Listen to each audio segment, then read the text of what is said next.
Gareth Southgate has been criticised, and it's interesting, a report in The Athletic that came out today, Stevie, talking about Jude Bellingham and talking about a couple of things that he did before the tournament. He was part of the Adidas promotion, where, don't worry, Jude's here to save the day, basically. I'm going to lead the Three Lions to victory. Apparently that upset some of the squad, of course, where Southgate just talked about the collective as opposed to individuals. He then came out and gave the press conference. He said the press, it was a pile-on, basically. And again, people felt that wasn't the ethos that England have kind of started under Southgate. And he was then promoted into this leadership team, and they don't feel that he fulfilled that role particularly well. There was the argument with Southgate yesterday.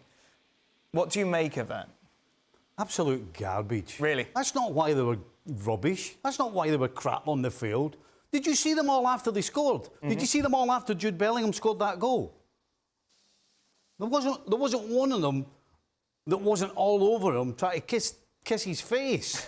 So, I mean, all of these things, it's amazing how all of these things appear when the narrative is about getting rid of the coach, or they didn't win the final, or, I mean, absolute garbage. Honestly, are you telling me that today, you know, in previous years, in Robbo's year and my era, that sort of thing was possible because of the money that was involved. Money's always been the problem. Him doing an advert and Jude coming, he said, so what? He scored 1,000 goals for Real Madrid. He's in contention for the Ballon d'Or. I mean, everybody will be delighted that he's on their team. I don't go with this nonsense. Right. They were garbage on the field because as a group of players, they didn't produce. And they had a manager who didn't have the wherewithal to make them produce. That's why they were lucky they got to the final.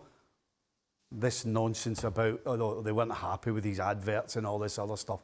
Absolute garbage. If you want to go and blame that, then on you go. But that isn't the problem. Nonsense, Mario? Yeah, I don't agree with that too. I'm with Stevie because I feel like, look, don't take the shine away from the kid, you know, and don't make him that it's only him that because now it's kind of like we're all focusing on one individual, and I don't like that so much. I think, you know, as a team, you didn't perform the way you expect them to perform. And of course, if you asked Jude, did you want a better tournament? He would have said to you, yes. Straight away, he would have been saying like, yes, I would have loved to have a better tournament. But as an individual, he worked. You understand, regardless of that he didn't produce the talent that we expect him to do, he still worked, I don't want to say the other word, but he worked hard enough to get where he wanted to be. But yes, if you're then going to focus on the commercial of Adidas, come on guys, there have been guys in front of us that made so many commercials. They made so many that later on we took the profit of it, because if you call a name, for example, Beckham, how many commercials did he do? Did we ever, you know, had to jump on that? No, because what Beckham was really good at, he balanced it out. If Jude balances it out next season when Real Madrid starts again, and he shows you, he performs again, people will not even talk about it because they have no right to talk about great talents. We have to idolize them and don't try to kick them away because they should be on the field for us. Robbo? I agree with both what the guys have said. You know, it's not Jude Bellingham's fault that he's done an advert, and that's not caused England the problems they've got. I would say that I'm just a little bit worried about Jude Bellingham's attitude since Christmas, because when he first went to Real Madrid and was scoring all the goals, he looked happy, he looked as though he was enjoying football. The last half of the season, he looked as though he was grumpy, he was arguing with everybody, he wanted to argue with the referee, the opposition, and he's done a bit of that during the tournament. Let's hope he gets back at the start of the season with Real Madrid to the smiling player, the player that was really athletic, scoring loads of goals and being one of the top players in the world. Let's hope he gets back to that. Robbo's not wrong, is he, Luis? Obviously, we watched La Liga every day, watched every Real Madrid game last season. There was a trend where he seemed to be getting angrier. Yes, of course. Guys, let's don't forget. We are talking about even that he shows are very mature, and he shows every single weekend that he understood and what it means wearing the jersey of Real Madrid.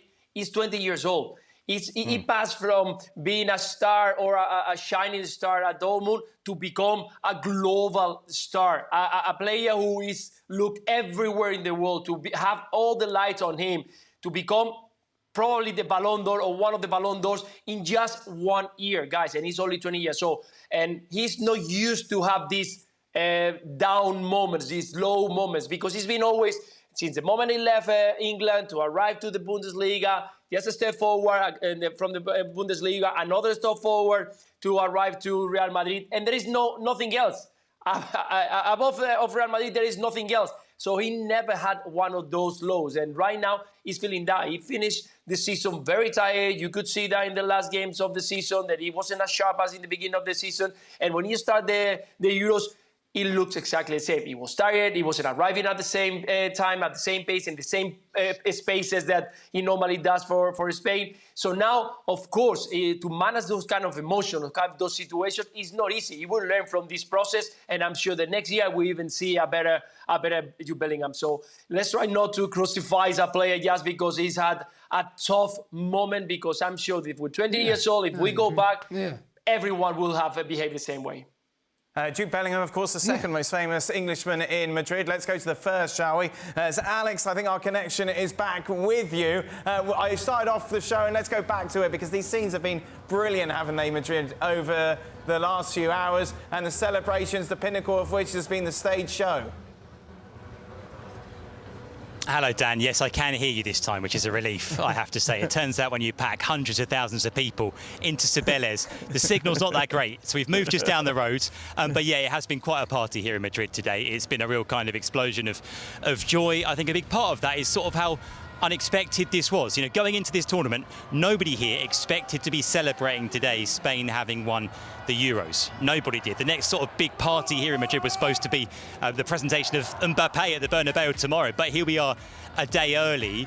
Of course, when the tournament got underway, you know, people started to think, oh, hang on a second, we're the best team in this tournament. We could actually do something here. But still, I think a lot of people here thought, no, look, we'll come up against, you know, a Germany or a France or an England, and we'll come unstuck. And it never happened. And everyone's just been so delighted with the way the team have played. So many players who've sort of become stars during this tournament internationally that we knew about here already, of course. And there's the feeling that this might be the start of something. This team has maybe, you know, this team has sort of exploded to life a little bit early. You've got a lot of youngsters here with huge potential, and yeah, people are very, very excited about what this means for the next few years of the Spain men's national team, because after a real barren spell for the men's team since 2012, they're back on top now. I love that it's a barren spell since 2012, as we're still banging on about 1966. Overall, Alex, what's great, and we mentioned it before, that your two kind of stars of this team are Nicol Williams and Lamine Yamal. Yeah, it's really special. And they are sort of a symbol of a new Spain, of a changing Spain, and they are heroes now here at Cibeles. As I arrived here, I could hear songs singing Nicol Williams' name. Later on, they were singing Lamine Yamal's name. And of course, we're here in Madrid. Lamine Yamal, of course, is a Barcelona player. You know, not naturally super popular here in Madrid, but there's no doubt that Spain fans absolutely love him. And Nicol Williams as well. It just doesn't get any better than two young, exciting, talented, charismatic players doing the business on the biggest stage possible. And yeah, it's players like that, like I say, give people here so much hope that this isn't sort of the end point, that this is just the start of something, because they are two players. There's no reason why those two shouldn't get better and better. Final question, Alex, before I let you go. What's it like being an Englishman over the last 48 hours in Spain? It was a weird one watching the game, I have to say. It was a strange feeling, because of course I wanted England to win. I'm English, but also I've lived here for 12 years now. My family are Spanish, colleagues, friends are Spanish, and I cover Spain and Spanish football, so I've got a lot of affection for the Spanish national team as well. So it felt a bit like I couldn't lose either way. It was a little bit dispiriting when England lost, I have to say, because we've seen Spain win stuff in the recent past. I could have done with seeing England win something for once, but it wasn't to be. But everyone's been very nice. No one here has spotted that I'm English yet, I think. They can see the ESPN mic flag, but they might think I'm from the States or something. I don't know if they don't spot the accent. So no, everyone's been very nice to me so far. Happy they won. Mario, I wore a Holland shirt in 2010. Don't you worry about that when they played Spain and I was living in Madrid. But then obviously it didn't quite go that way. Thank you very much, Alex. Thank you very much to Luis as well.